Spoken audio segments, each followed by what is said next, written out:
right, so this is going to be another movie review. This one's called The Comedy of Terrors 1964. I'm giving this 2 out of 5 stars. I disliked it. First 20 minutes is about the same as the last hour or so.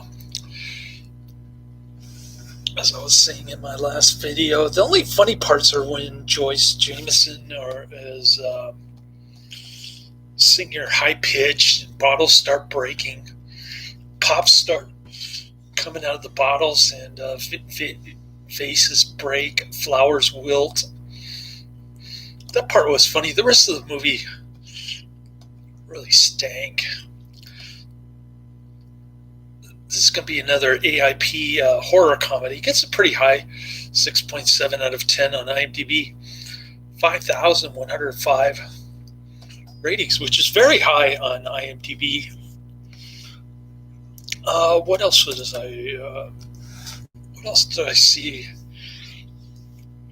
about this movie?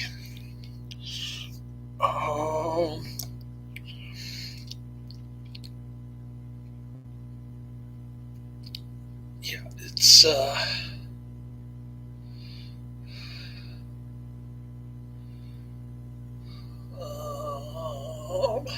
reception. Here we go.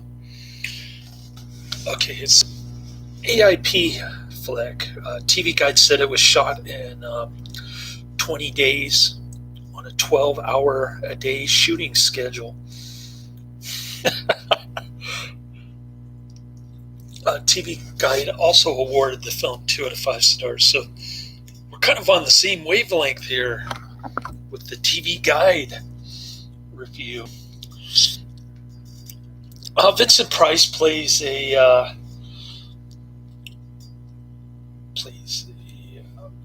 funeral parlor director, and Peter Lorre is his sidekick. Basil Rathbone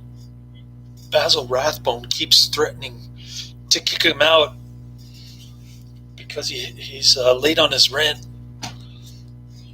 and he's married to Joyce Jameson, who is in the apartment, and a couple of other movies that I've seen. I don't remember off the top of my head. Oh yeah, Robert Mitchum. I just saw The Last Tycoon. He was also in Cape Fear. He played the Keystone Cop in Cape Fear. I forgot about him in my last video. What movie did I see him in just now? He's a great actor. Such a wasted talent in The Last Tycoon. So Vincent Price owns this funeral parlor. He tries to get money by suffocating this dude with a pillow, but then her widow takes off with all the money, and they get no money for the funeral service. So he comes up with the idea of trying to break and enter into Basil Rathbone's house. But then Peter Lorre is getting chased around with the sword, and Basil Rathbone has an epileptic seizure, and he's they think he's dead, but he keeps coming back to life, and he keeps saying, what place am I, or something like that. What is this place, or something like that. It's supposed to be funny, I guess, but anyways, this keeps happening. Keeps coming back from the dead. He even gets shot by Vincent Price, and he comes back. Don't ask me to explain that ending. It made no sense to me. There are a lot of other things that I didn't spoil, but I just spoiled part of the ending. Not that it matters, but A lot of other things happen at the end. Peter Lorre has the hots for Vincent Price's wife. He actually enjoys her singing, even though her high pitch is enough to break glasses and things like that. It's pretty ridiculous. Excuse me. Oh, I just ate a big lasagna, and I still got heartburn somehow. Better drink some Hawaiian punch. Down it with some vitamin C, vitamin D, zinc, and beetroot. Anyways, you can tell I'm a supplements freak. It helps me maintain my youthful features. Well, maybe not. I'm going to be 50 next month. The big 5-0. I wonder what my son will do to celebrate my birthday. Probably give me a cupcake or something. Or a bag of chips. Anyways. Yeah, not a good flick. Basil, Joey Brown is his last film appearance is in this one, and he's not funny. He was funny in Some Like It Hot. He's not funny in this movie. He plays the cemetery keeper. That's his official title. Chuck Norris movies.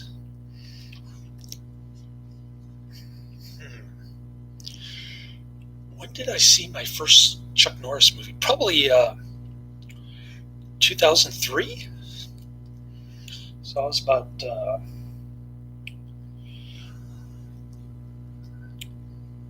my first Chuck Norris movie.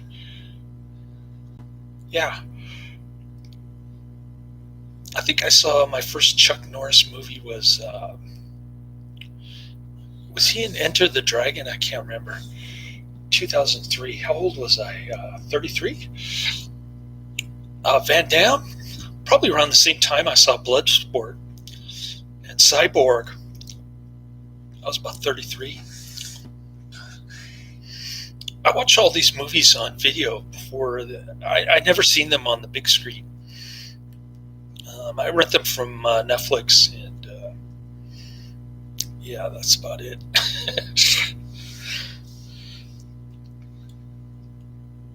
That's the magic of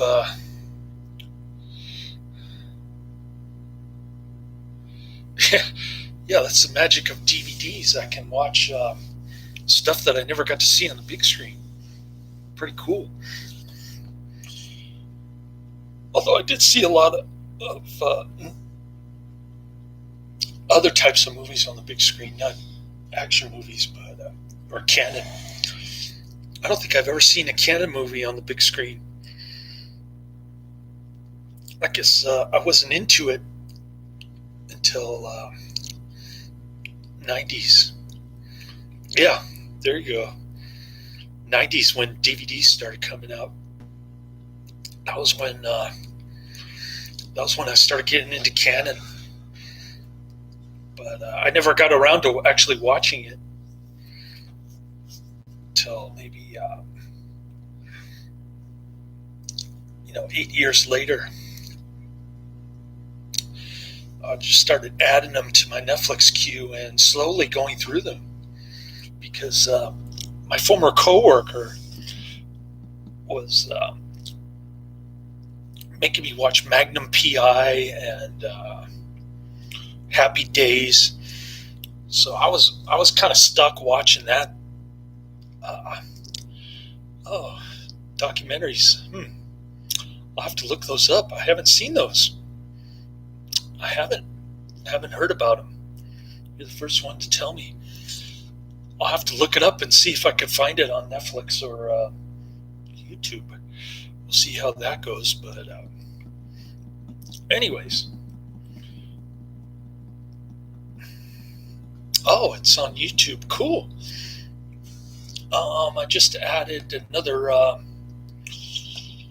AIP to my list of movies to watch. So it's one of those beach party movies. Bikini Beach, 1964. And I'm about to watch Muscle Beach Party from the same year. So wish me luck on those two. It's going to be torture, man. But I'll look for those on YouTube, the two documentaries about Cannon films. Definitely worth watching. Oh, I want to get the Godflesh Selfless t-shirt. I showed him. It's very rare. It's got meshes of the afternoon picture on the front with the nun outfit and the mirror face holding the flower. It's pretty cool. But it's about $40, I think, just for the t-shirt. Very rare from 1995. Yeah, that would be cool to get a Cannon t-shirt, I guess. My first wife had Cannibal Holocaust t-shirt, Eraserhead t-shirt. She used to wear it to holiday parties with my family. Everybody thought she was freaky. Anyways, cool. Well, I better get back to Muscle Beach Party. And then I posted the movies that I'm going to watch for Thanksgiving week. I have Black Friday off, but I am working in the late afternoon, evening of Black Friday. I'm working 9 to 2 on Thanksgiving Day, so I should have plenty of time to watch these, because he's going to be with his Chinese family or something. Maybe they'll have a Zoom Thanksgiving, because the government here in California pretty much canceled Thanksgiving. People still ordering turkeys and celebrating, probably with their masks on and 6 feet away. Knowing these people, but I've got The Deserter, Richard Crenna, Chuck Connors, 1971, Bloodsport 2, Bloodsport 3, There Goes Dud Neighborhood, episode 1 on YouTube, Black Devil Doll from Hell, 1984, Stone Cold, 1991, Brian Bosworth, and Scream for Help, 1984, Bikini Beach, 1964. What else?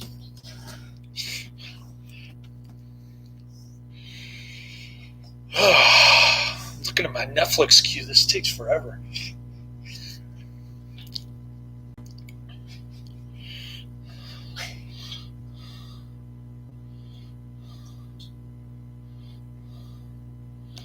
Yeah. When I click on my queue, I've got like thousands of DVDs on here. It takes forever to load, sorry.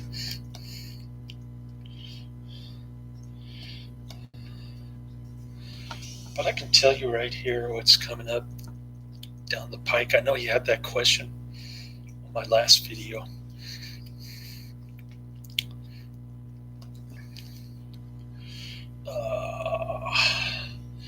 Oh yeah, here it is. Bunch of stuff that has short wait, long wait. And then The Trouble with Girls, Elvis movie from 1969. Deathline, 1972. Low budget horror gem, Donna Pleasance, and Dolomite, Rudy Ray Moore's stand-up comic. That might be more like an action flick, but I think it's more blaxploitation kind of action. I don't know if you're into that.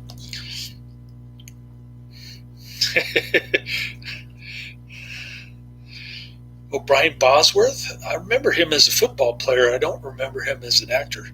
So I'll be looking forward to that. Hopefully next week I can get through a bunch of those.